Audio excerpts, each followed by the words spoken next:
Well, good morning, everyone, and welcome to Organic Matters, the podcast brought to you by the Irish Organic Association. This is the first in our season 3 of Organic Matters, so it's great to be here today, just outside Mullingar on the farm of Derek Kelly, and we're looking at some beef cattle, aren't we, Derek? So tell me a little bit about your farm and what you're doing here. So the farm was originally a dairy farm. My mother and father converted the farm to organic in 98 or 99. And it was a dairy farm for, I suppose, maybe 15 years, organic dairy. Myself and my dad started a partnership, so we've gone away from the dairy farm. It's a smallish platform. There's probably 25 hectares of quite good land, and then it goes down to, we're on the shore of Lough Ennell.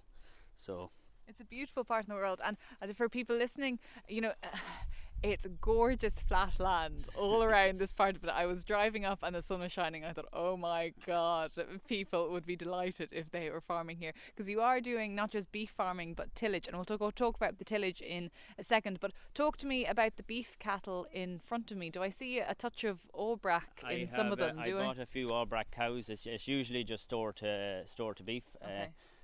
So no sucklers? No, no sucklers, no. I buy all of the stores off a local organic farmer. We've kind of been dealing the last few years, and we both seem to be happy anyways. We were both able to do a deal each year, so I find them lucky for me, and they go well. They're short horn with some Angus in them, and they're good healthy cattle. They come from his farm to here, so it's only about 3 miles, so there's no stress. I do buy some in Marts and in the organic sales and that as well, but I suppose it takes a lot more of my time. I'm working off farm as well, so it takes time to a day out to the sales. So. And how many cattle would you typically have? And would you go for bullocks or would you go for heifers? I'm not I'm not fussed bullocks or heifers. I don't. I'd have there's about 22 cattle there at the minute. So the farm is stocked quite low. The beef is probably just an important part of my tillage, just for making compost. So I have sold some straw, but I generally try not to sell straw. I make as much muck as I can with the straw. And the cattle are delighted. I can see a straw bed in there and it's golden, so clearly they're well bedded cattle. I'm unlike most farmers, I'm trying to use straw rather than so there's very little fork, and they do a lot of the bedding themselves. They just give them the bale, and they'll throw in a couple of bales, and they puck it around themselves. So. And explain to me the system that you have for housing cattle, because people always get a little bit stressed, I think, about organics and housing cattle. So just it's a fairly straightforward looking system, but just explain it to people who obviously can't see it. So one of the sheds, I'm only using a third of it. It's about 10 metres wide, 3 bays long, one bay closed off for hay storage. So the cattle have 2 bays of that. It's about 100 square metres odd. So it's a big open loose shed. Yeah. My dad built that for the dairy cows. When he went organic, he got the grant for it, the organic grant at the time to build that for the cows. So. And it's connected to this open slat area, and it's unroofed. Unroofed slatted area outside, and just there's 2 slats on either side and a passage in the middle. The other 2 sheds here are they were originally cubicle sheds that were that didn't meet the standards for hence the big bedded shed, but I took out all the cubicle lanes out of them, so they're all flat straw bedded sheds now. So just converting them, I suppose. They were there unused, I suppose, and you just have to. When you put your mind to it, there's a lot of adapting you can do without necessarily always building new. Do you know? Yeah, so, exactly. Using what's there, but I have lots of I've more than adequate space coming from the dairy side. I'm not stocked as intensively, so I suppose I'm lucky. I have lots of space for the animals. And in terms then of the straw, do you make all the straw yourself here on the farm? Oh wow, you're so lucky. He nodded. Just for listeners, he did nod. I'm eating my heart out. As someone who had to pay €35 a bale for straw this year, oh my God, that's so lucky. It's a tough year on straw, I suppose. Even for myself, it wasn't. It was a job to save straw. I've only a small combine. It's a 12-foot swart of straw, which dries quite quickly. Typically you could bale a couple of hours after the combine if you had a nice day, but some of it was down a couple of weeks, so some of it I didn't get to bale at all. It just And are you eligible for? There's a tillage compensation scheme there. Are you eligible I know for any of that? I harvested all, thankfully, Okay. but I just didn't get to save all the straw. Okay. Yeah, but I have enough for myself, so I'm happy enough. Yeah, I feel sorry for any farmer that's going out buying straw, even just to try and get it. I suppose is a problem this year, but. You've a lot of guys. I suppose there's lots of ways of doing. If you have access to rushes, and maybe not always ideal or what you want to be doing, but it has to. At the end of the day, it has to pay. Do you know? Like with the sheds, you have to put your mind to things, don't you? Yeah. Like you have wood chip, and there is other once the renewable sources. There is other sources out there, to use. Do you know? So, I suppose you just have to put on your thinking cap. And there's always a way around. Do you know? There's another option. And if we move a bit closer to the cattle here, so they're obviously eating silage. Do you try and make a red clover silage? Do you do anything? Do you incorporate anything in terms of your tillage background into what you're feeding the cattle? Yeah, I have red clover sown this year. I sowed it before and it didn't do well for me at all, but this is my second attempt at it. Okay. So I sowed it before, but probably my own. I created too fine a seed bed for it, and maybe compaction issues, and it just never took off really. It just never did. It was all there, but it never yielded the crop that you'd hear. Right. So what I've sown last year was late going in with the drought. I held off, so it was June when it was sown, but I got a cut. It looks promising now. Yeah, it's a lot better. So. And what are the cattle eating now? They're all eating silage. I do try and cut the silage very early, like May. Do you test it? No, I haven't tested any of the silage, but it's all cut fairly early. I try and make wilted for a couple of days as well. So, it's nice enough silage. They seem happy enough with it. So it smells very sweet. Yeah. You seem happy. And then when you're finished, so you send them to the factory. So which factory do you take them to? They all go to Slaney Meats through Leitrim Organics. There, okay. So I'm sending cattle there a good few years now through John Brennan, and I haven't sent any yet. I do usually tend to finish them at the latter end of the winter. Okay. So I'm using more straw. That's just the age of the cattle, and it just suits the system, I suppose. So there tends to be more demand for cattle. They're not as available there, so you get the higher end of the price. So be hoping to get €6 a kilo. Do you know? Yes, and it's nice then because it suits your system because you have the straw available. I have the straw available. You can time it. Yeah. So I'm not under pressure for bedding or for feed. So. Yeah. And are you aiming for certain weights? Do you weigh them beforehand? What do you do? They do be weighed. Just when they finished it last year, they killed into probably 350, 360 kilos carcass. So not thereabouts. They don't, because I'm buying them off the one farmer. I take the good with the bad. That's just part and parcel. So they finish along in stages to be going 2s and 3s. Do you know? And how are they grading for you then? I got a few R's, O pluses, and R minus kind of. And do you use any meal or anything before you finish I use they're getting about 2 kilos of meal there now of wheat and peas, my own wheat and peas. They get about 2 kilos ahead of that. That's probably the most of the meal that I would feed. You know, try and focus on good silage, and I suppose that the surplus of the feed goes to of the wheat and peas goes to other farmers. I have a few farmers buy off me every year. I haven't advertised it in a good few years. It's the same few farmers, coming back all the time, which is nice. And do you have to roll it yourself, or what do you do with it? I sell it. It's harvested and treated with popcorn, and I just sold in half-ton, weighed in half-ton bags, and sold off. So the roll. It doesn't. I don't like keeping it for myself. I don't like rolling it and leaving it for a long time. Yeah, I think it keeps a lot better in the grain and just roll for 2 or 3 weeks ahead. But it doesn't suit every farmer. But I have a little roller there, so nice.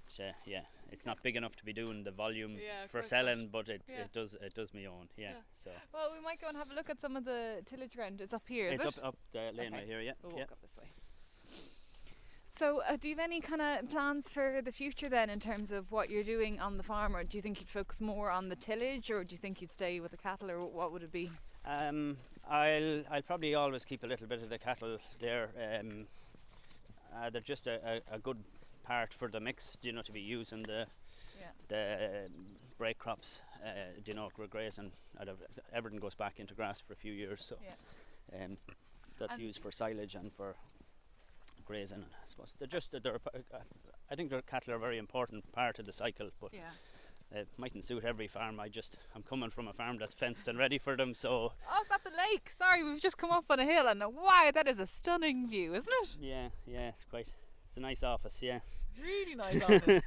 Wow, that's brilliant. Do you go for swims in the summertime? I'm not as close and all as I live to the lake. I'm not a great swimmer. I would be in there every day. It'd be great. No, it's I used to do a lot of fishing and that when I had more time, but it's a nice view if nothing else. It's gorgeous view, and gorgeous, huge big flat fields as well. It's a really nice part of the earth. So there's obviously this one. Now I'm ignorant to a lot of things in tillage. There's obviously a field in front of us that's been ploughed recently. This has been ploughed. And it's late January, we should say, just in case this goes out. So it's late January at the minute. This was ploughed before Christmas. So I was hoping I do try and sow winter oats is my general plan, but this year was a struggle to get crops into the ground. The ground here is heavyish. I'm lucky that I don't have stones, but it's very easy to compact ground. Like I've put a lot of investment. I have dual wheels for the tractors just to reduce the compaction on the soil, and this year was a struggle with the wet. I just couldn't. I luckily got in rye, winter rye here. I got Ducato rye from Fruit Hill Farms. I have about 5 acres of that in there. So I grew it before. It's a great crop. There's great root structure in it. It's great for the soil. What typically is your cycle? Because obviously, the crop as well that goes in is either going to help, say, like peas will fix nitrogen. Oats don't need very high nutrient values. So do you have kind of a 4-year rotation? I do try and keep something growing on it all the time. So my rotation would be generally.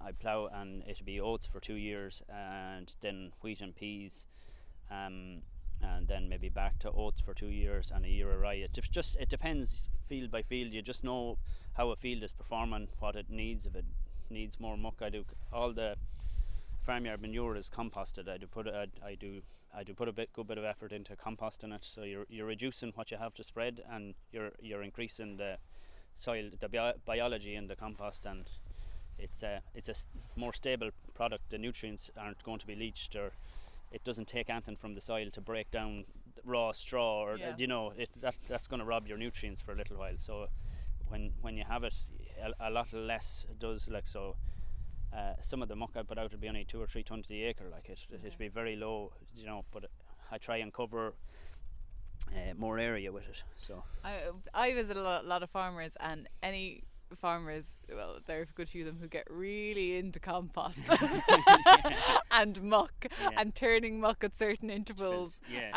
Would you be of that mindset that it's gold for an organic farmer? It's treated like kind of black gold. Oh, that is the bones of your next crop. Like I'd have a temperature probe in it there now, and brilliant. And watch it. You're also sterilising any weeds that's in it. Like it can. The microbes in it when they're really going, it comes out at the shed. Like you probably know when you clean out a shed, like if you put a rod into it or something, it can get up to 70-80 degrees, no problem. In a few days, you see that. So the ideal is you don't want it going up over 70. It's usually at about 55 for 2 or 3 days, towards 60, and then you're turning it again to get more air into it. I was going to say, and what do you turn it with? Do you have something on the tractor? What would you turn it with? I have a digger there. I do work with Jerry Deegan has a compost turner, and sometimes we do work between us if we're doing different trials or so. Sometimes and he we will be visiting Jerry as well for people listening. So that's it. You have someone, you have a co-conspirator essentially. So so we'd be always trialing different. This that's worked brilliant. And that worked, and it'd be good. And then in terms of that 4-year rotation I mentioned, would you have peas, oats, barley? How would you go? What would it be? How do you mean? As in, would you have kind of, say, the field in front of us? What's going into it? What was last in it? What was last in it? There was wheat and peas in this field last year, so it's probably going back into oats. I plan to grow. I'm going to do a trial of some lupins this year. Very nice. And see how they go. So I'm going to grow some white lupins. I wanted to initially toyed with the idea of growing them, putting them in the wheat and pea mix. But I don't know whether I'm going to try them anyways this year. But I'm told that they're not very good for competition with other crops. Don't make a great companion crop. So. And I guess for background for people, there's a big issue in terms of getting crops that have a high protein value. Typically you want about 15-16%, and it can be difficult with peas to sometimes get that. Lupins are known as the soy of Europe, because soy has very high protein, but we have to import nearly all of it to Europe from places like South America, which is problematic. So if Ireland can grow things like white lupins and we can satisfy especially an organic protein demand, that would be incredible. And there's guys growing them already. I'm not inventing it. Like, there's guys at this a long time. There's a guy in Cork who's been doing it a long time. So it's has been done, and it can be done, and I suppose it's just tying with it how it suits your farm or your location, and your soil. Every field is going to be different, never mind every farm, so I want to grow more greater range in the companion, like in the wheat and peas. I don't know whether I'm looking at like including maybe sunflowers and linseed in it as well, just to get more diversity in it. Like, you have diversity in the soil, you have diversity in the feed, and it all has to add up in the cattle and the food you're producing, And when's this lupin trial? When are you going to sow it? So I'm working on getting seed now, and it'll be probably the end of March, I suppose. Is it hard to get the seed? You need to get organic seed. I'll try and get organic seed. If not, I'll have to apply for derogation and get conventional seed. I have a few guys checking it out for me at the minute. So it's exciting though, isn't it? I just want to make sure there is varieties out there that are green cover lupins, like they're bitter lupins. So you want to get the feed lupin, Be like rocket fuel for the cows. They don't know themselves. That's it. So we'll see how it goes. Sure. If you'll be trying a little bit something new all the time, it leaves the whole thing exciting. So if I came back here in 2 years' time, what would you have hoped to have achieved? Start winter swimming, obviously. No, I think I'll keep to the warm blanket. I suppose I'd love to be doing a little bit of growing some root crops in the rotation as well, just for more biodiversity. I suppose I have to find markets or that. Like, we would grow some potatoes for the house here and that, and maybe look at expanding that. Maybe growing a few acres of that as part of the rotation. Just again, everything has every crop has a different result on the soil, So I grown beans a few years ago, and just this year on what I was ploughing, it was 3 years after beans. Half the field had been in beans, and I could see the difference in the soil. And the only thing different was they had beans in it 3 years previous. So, like, it's the effects of the crops grown has a lasting impression on the field. And they'd be quite nitrogen rich. They'd fix the nitrogen. Fix nitrogen as well. And great deep rooting for soil structure and. And typically, what would you consider, say, a good yield? Would you be aiming for 1.5 tons? They always come in fairly. I know they're kind of called the sorry crop for a reason. You're either sorry you grew them or sorry you didn't grow more of them. So they're very variable depending on the year. They'd always come in earlyish, like just after the wheat and peas for me. So September, I'll be harvesting them like middle or end of September. A little over the ton, it'd be probably but then again, it's not just the crop you're taking off, it's what they're doing for the next crop as well, that has a financial impact on on your next crop. You're constantly thinking, aren't you? Sure, yeah. The head never gets a rest. Are you worried about any diseases or weeds or anything like that? I can grow a good crop of red shank now, no problem. I have a lot of red shank in the field. I suppose because this land wasn't predominantly tillage land is a huge advantage to me. So the organic matter would be high in the soil, and there's one field down at the very bottom that Dad had barley in maybe 40 years ago, and it you could see the red shank in it compared to when I ploughed it. It just grew red shank, that was it. And in terms of ploughing then, I know there's a lot of debate around the depth of the plough and things like that. Would you have a certain depth that you'd go to? Would it depend on the crop or the field, or what would they? Vary it a bit, but I try and keep it as shallow as I can. You want to keep the nutrients near the surface, but I suppose it's a job you have to take your time doing. It's well worth I could find even if you're travelling fast with the plough, you don't give the skimmers a chance to drop the dirt down. And you know, if it's only a half a mile an hour that makes a difference, it does make a difference. So I suppose a focus on ploughing. I would like to try a little bit of min tillage, but I don't know if I'm there yet. Yeah. Right. There's brave men at it. I'm watching all the time. Yeah. So no, the plough has worked for me, and I suppose it's Well, Derek, thank you very much for having me on the farm. And for everyone listening, you've been listening to Organic Matters, brought to you by the Irish Organic Association. And we're doing something slightly different this season. Not only are we going to come back and revisit a couple of farmers that we start off interviewing at the beginning of the season to check in with them and see how they're going, we are also going to be releasing an episode every fortnight instead of every week. So we're going to space it out a little bit more. And if there's anything that you'd like to hear on the episodes in particular, do get in touch with the Irish Organic Association, because we always want to hear back from everyone. But from me, Hannah Quinn Mulligan, thank you very much. For more information on organics, you can go to www.irishorganicassociation.ie. Thanks, Hannah.